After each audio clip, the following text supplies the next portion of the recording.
pop in right quick. I'm on the way to work and talk to y'all about some things. Let me put this on subscribers only. Yeah, I wanted to pop in. Sorry for the delay. I've been trying to have my life together before I go live, but obviously I don't. I'm gonna say 5 minutes. Okay. Gotta put that subscribers only mode on, because sometimes I be driving.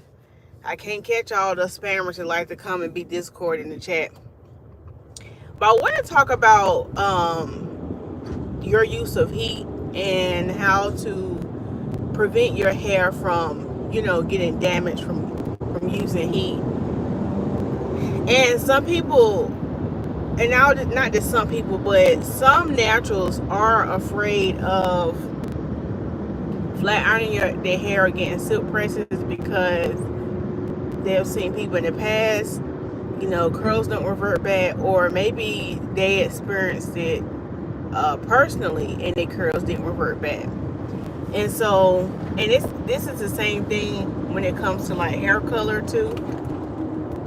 And the reason why the hair broke off, it wasn't necessarily the color, and it wasn't necessarily the flat iron that broke your hair off, but you didn't know, you wasn't educated on how to use it properly, or maybe you went to somebody and they just didn't know what they was doing and they didn't use it properly. Now, when it comes to your natural hair, everybody's hair is different, and what one temperature somebody might be able to flat iron their hair on, you might not be able to do that. And so that's where we go wrong, is because we see, hey Carla, thank you for being here. We see other people apply heat to their hair, and we think we can do that too, and we not using the right temperature on our hair, and we doing an overkill. So yes, heat can be very damaging if you're not using it correctly.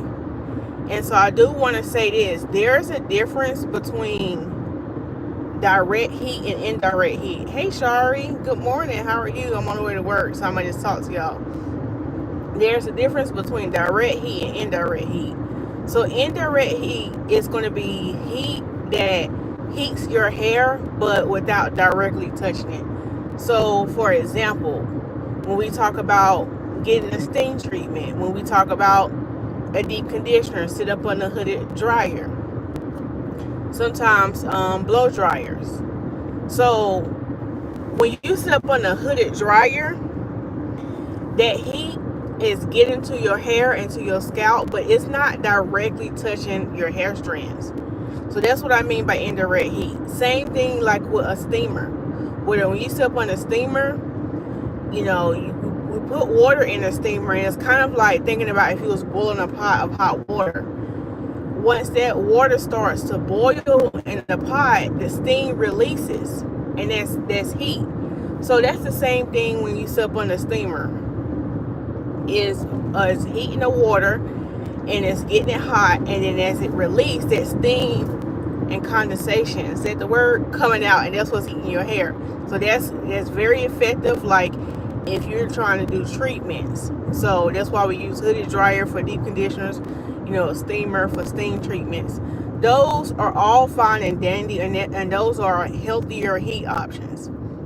And even sometimes blow dry. Sometimes you can take your blow dryer and it's not directly touching, and you just kind of like blow drying it.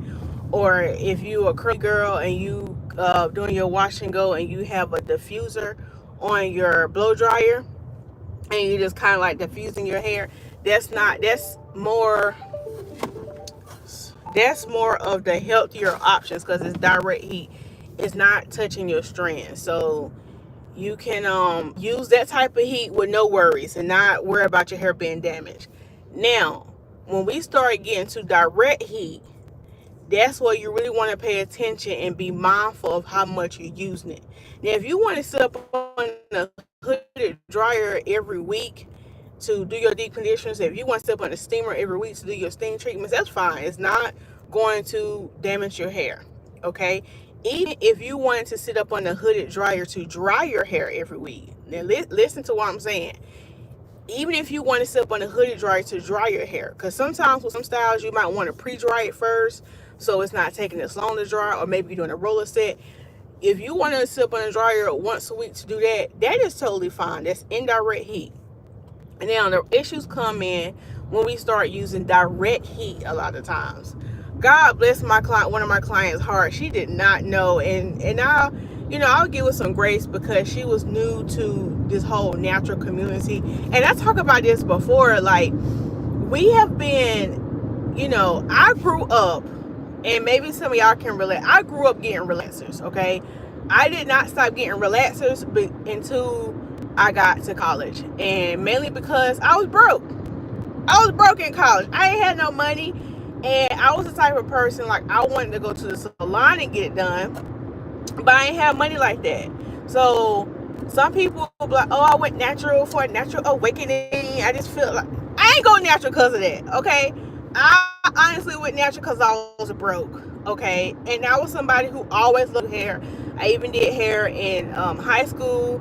When I went to college, graduate and go straight to cosmetology school, but I didn't. I went to school and got a degree in accounting, and then once I got the degree in accounting, then I went to cosmetology school. So that's just a little backstory in case y'all want to know. Y'all didn't ask, but we're gonna put that right there because it sounds good what I'm talking about. So anyway, I'm in college and I just went natural because I was broke, and this was around the time when YouTube was coming out, so I was seeing all the girls go natural.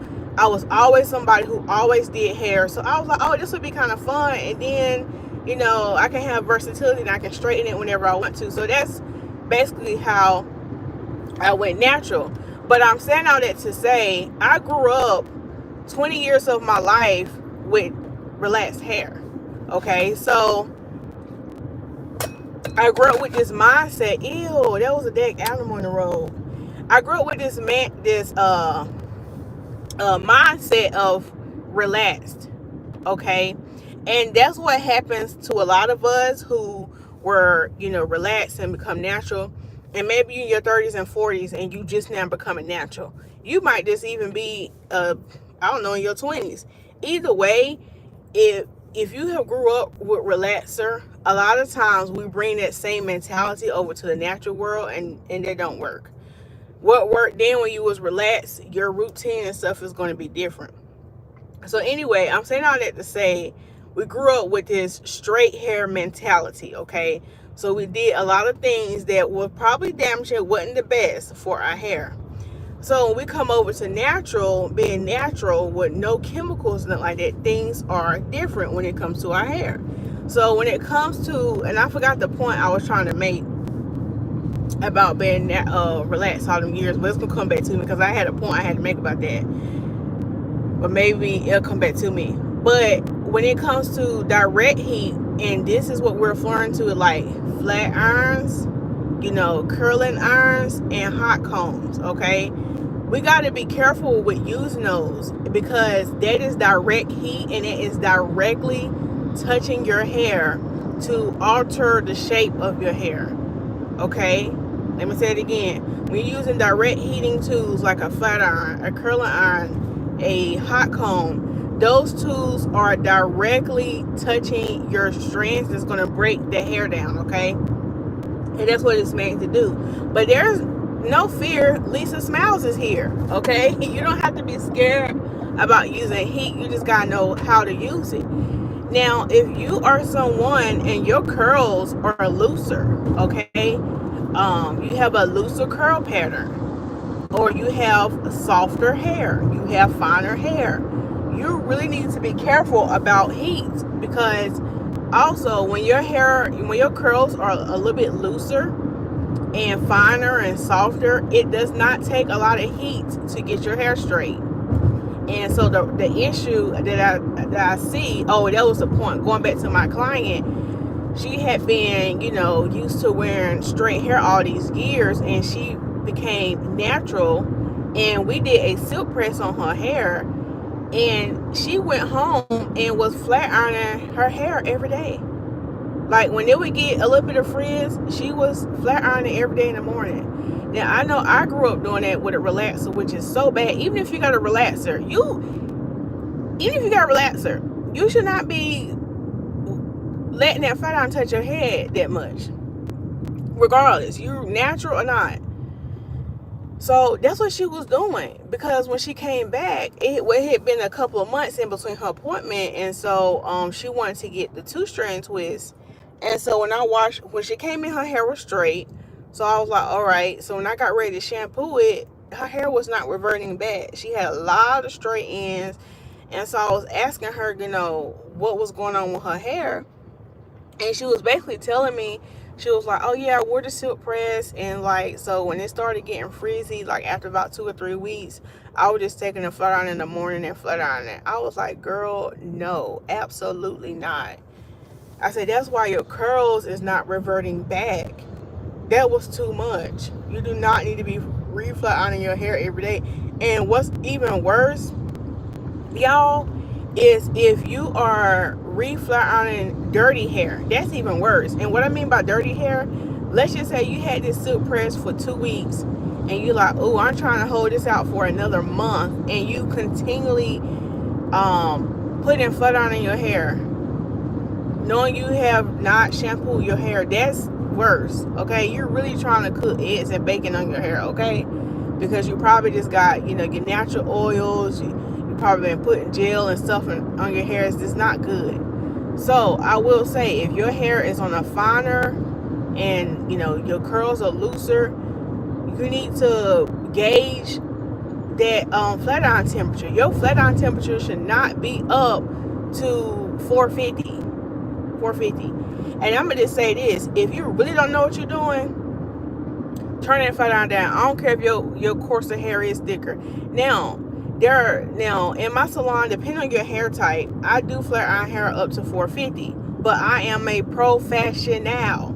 So even if you are someone and you have coarser and kinkier tresses, and you don't know what you're doing, I still don't recommend you do 450 at home. You leave it to a professional, because you don't know what you're doing. So there are only certain clients who come in who hair can tolerate 450 and their curls still revert back. Now, I don't use 450 on every client, because I assess the hair and see, okay, can this curl type take that?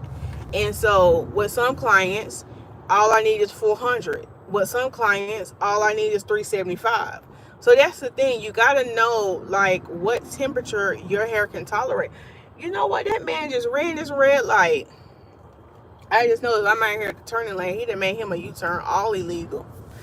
Y'all know me. When I get out here to drive, and I just be talking. But yeah, you got to know, like, what temperature your hair can tolerate.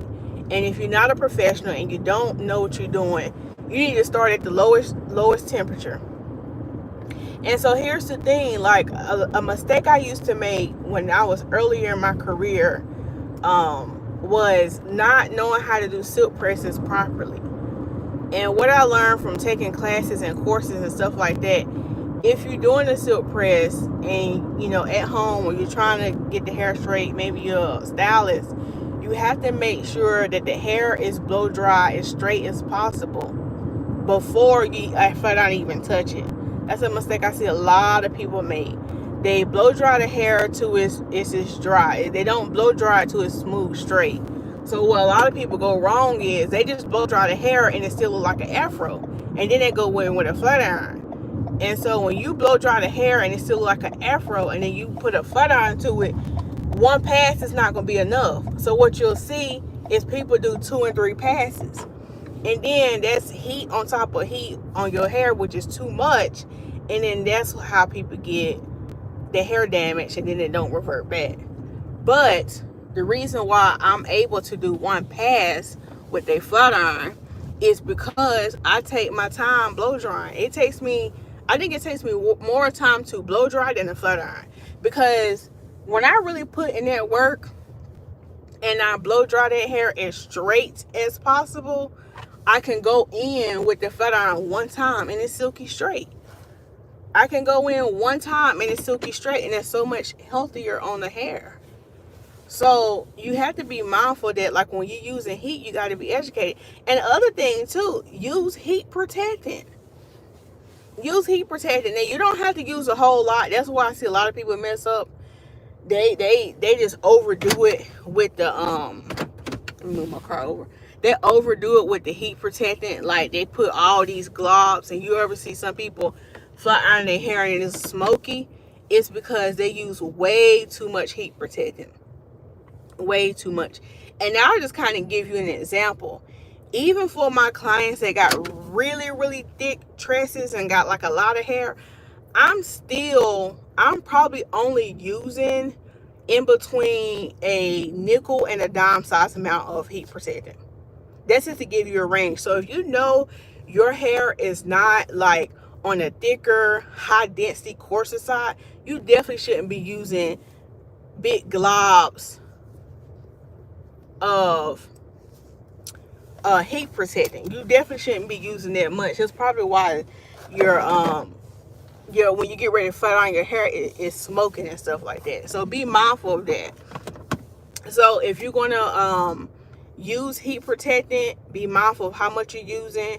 Typically, if your hair is on the high density and coarser side, you need anywhere between like a nickel and a dime size amount. You know, you gauge it and you comb it through, and then you start to blow dry your hair. And I want to say this: apply the heat protectant before any heat touches your hair. So before you even blow dry it, go ahead and apply your heat protectant. And then when you get ready to flat iron, you don't have to reapply it again, because that's a mistake I see a lot of people make, and that's why their flat iron be smoking. Like they apply, and you can do it half and half. Like let's just say you only use half of a dime size amount when you blow dried it, and then you maybe use another half of a dime size for your flat iron. It's fine. But sometimes people use a whole glob before they blow dry, another whole glob before they flat iron. That's too much. That's too much. Okay. So just be mindful that when you're using heat on your hair, use that heat protectant, because that's going to protect your hair. Okay. So did that help somebody? Hopefully that made sense. You don't have to be afraid of heat, but you have to know how to use it the right way. But if you ever in doubt and you flat iron your hair at home, flat iron your hair on the lowest temperature possible to get it straight. Don't try to play around and do it. I would rather you use it low and it be frizzy the next day than you over there trying to do the most and then you got heat damage. Because worst case scenario, if y'all go back and watch my videos about how to make your silk press last longer, worst case scenario, if it get frizzy, I always tell people to go in and just blow dry it versus reapplying a flat iron. And the reason why I say that is because that blow dryer is not directly touching your hair strands. So that's a whole lot healthier to go back in if you have to like work out some frizziness and, you know, relax the hair back down versus the actual flat iron. Because constantly putting that flat iron on it, I don't care if it's every other day. That's too much. That's too much. Okay. So if it started to get frizzy, some other things you can do is you can roller set it at night, or you can put some flexi rods and some serum at night, or you can blow dry it. Or, you know, just do a braid out. Just like stop fighting with your hair. I talked about this before. Like if it starts to freeze and stuff like that, and you done had that silk press for, let's just say, a week, and you have already tried the blow dry trick and it's still freezing back up, okay, just do a twist out. Just twist it up or do a braid out and just let your hair be. But don't try to overdo it. And I say this before, stop forcing y'all hair to do stuff it don't want to do, and be realistic with your lifestyle. Again, it's still summertime here in North Carolina. It's still hot. Okay, the humidity is on an all-time high. So don't be out here trying to wear silk presses and then get mad because they ain't staying straight. Like, let's be realistic. Let's be realistic. So, y'all, I just got to work. I'm about to go in here and do some hair. Hopefully I can record some content. Try to get me some content today. Thank y'all so much for watching this live. I hope it was helpful. You know, send it to somebody who you think would benefit for this. And thank y'all so much for watching, and I'll see y'all in another video. Bye. Oh, I will. I'm staying cool, child. I'm about to say have a good night. Y'all have an amazing day.